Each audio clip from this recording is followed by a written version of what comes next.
दंड के अधिकारी। एक बार महात्मा ईसा अपने कुछ शिष्यों के साथ एक गांव से गुजर रहे थे।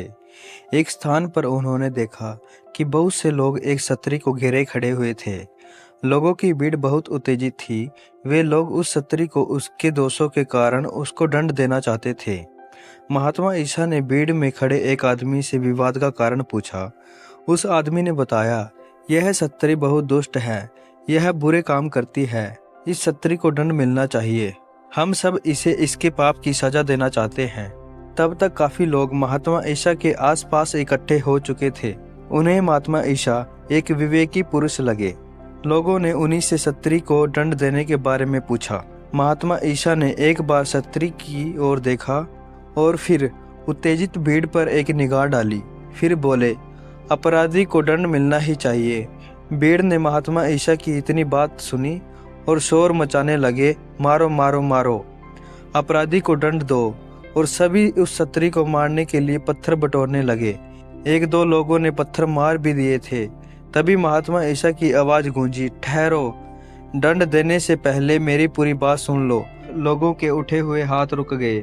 सभी महात्मा की तरफ देखने लगे। महात्मा ईसा ने कहा, अपराधी को दंड मिलना जरूरी है, लेकिन एक अपराधी दूसरे अपराधी को दंड नहीं दे सकता।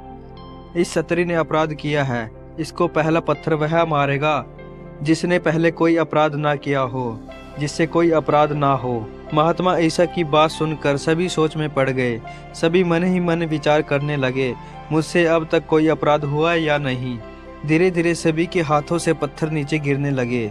सबसे ही जीवन में कोई ना कोई अपराध हो चुका था। ऐसा कोई भी व्यक्ति नहीं था जिससे कोई अपराध ना हुआ हो। सभी तो अपराधी थे, फिर इस छतरी को दंड कौन देता। तभी महात्मा ईसा के आगे सिर झुकाए खड़े थे। महात्मा ईसा ने समझाया, जिनके अपने घर शीशे के हों उन्हें दूसरों पर पत्थर नहीं फेंकने चाहिए।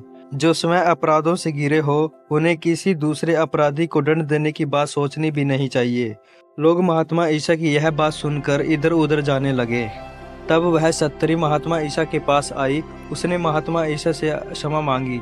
महात्मा ईसा ने उसके सिर पर हाथ फेरते हुए कहा, भगवान बहुत कृपालु है, जा भगवान से अपनी क्षमा मांग ले और नेक जीवन बिताना शुरू कर।